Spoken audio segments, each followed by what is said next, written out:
Picture this: Kenya, a nation buzzing with energy, where the love for sports runs deeper than the roots of an acacia tree. From the roar of football fans to the thrill of a last minute bet, gambling has woven itself into the fabric of Kenyan culture. But now, a storm is brewing. A bold new ban has shaken the vibrant world of influencers, and they are not staying silent. Welcome to a deep dive into why Kenyan's content creators are fighting tooth and nail against the government's crackdown on betting advertisements. This is a story of passion, livelihoods, and a battle for the creative economy. Let's rewind. Betting in Kenya did not just appear overnight. It exploded onto the scene in the early 2000s, fueled by a perfect storm, that is, widespread mobile phone use, the rise of mobile money like M-Pesa, and a young tech-savvy population hungry for excitement. By 2025, Kenya's gambling market is a powerhouse, with over 225 licensed operators offering everything from sports betting to online casinos. Last year alone, Kenyans wagered a staggering 766 billion shillings, that's billions of dollars, poured into an industry that is as cultural as it is economic. Betting shops dot the streets, and apps like MozartBet, CashBet, Betika, and many more are household names that are turning casual fans into adrenaline-charged punters. But with great power comes great scrutiny. Enter the Betting Control and Licensing Board, or BCLB, Kenya's gambling watchdog under the Ministry of Interior. The BCLB has been tightening the reins, and their latest move is a game changer. On April 29, 2025, they dropped a bombshell: a 30-day ban on all gambling ads across TV, radio, social media, and even SMS, citing concerns over youth gambling and aggressive marketing. But that was just the warm-up. By May 29, the BCLB rolled out permanent rules that hit influencers where it hurts. The new directives: no celebrities, influencers, or content creators can endorse gambling. Ads must avoid glamorizing betting or suggesting it's a fast track to wealth. Every ad now needs a double stamp of approval from the BCLB and the Kenya Film Classification Board, or KFCB. And that's not all. Ads must include the operator's license number, responsible gambling messages taking up at least 20% of the space, and a mandatory tagline: authorized and regulated by the Betting Control and Licensing Board. Regular audits by the BCLB, KFCB, Media Council,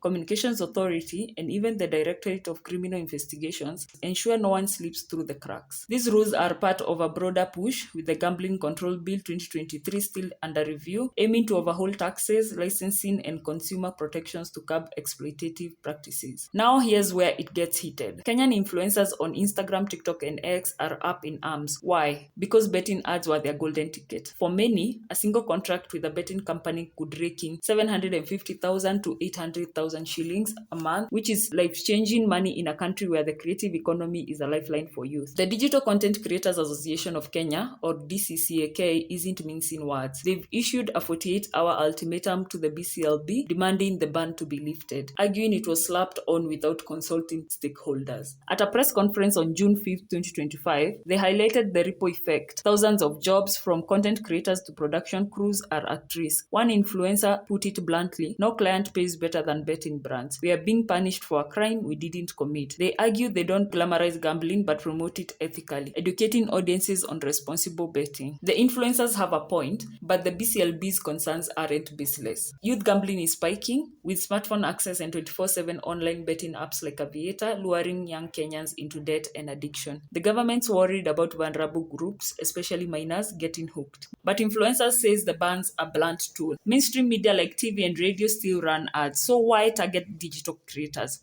Posts on X echo the frustration, with users like @Kijana calling out the double standard. Why crack down on influencers but leave mainstream media untouched? The DCCAK insists they can be part of the solution, promoting responsible gambling without losing their livelihoods. Meanwhile, voices like @Michelle Yapin on X argue the ban might push influencers to find proper jobs, but for many, content creation is their career. This isn't just about ads. It's about balancing freedom, responsibility, and survival. The BCLB's crackdown aims to protect Kenyans, but at what cost? Influencers are fighting for their place in the digital economy that's reshaping Kenya. The Gambling Control Bill 2023 could bring even tougher rules, like new taxes and a potential new regulator to replace the BCLB. For now, the battle lines are drawn. Will influencers sway the government, or will the ban reshape Kenyan's betting landscape for good? One thing's clear: in a country where betting is a cultural thing, this fight is far from over. Kenya's influencers are standing their ground, amplifying the voices of a generation that thrives on creativity and hustle. As the clock ticks on their ultimatum, all eyes are on BCLB. Will they bend or will this ban mark the end of an era? Stay tuned because in Kenya, the game is always on. This has been a deep dive into a clash that's shaking the nation. Until next time, keep the conversation alive.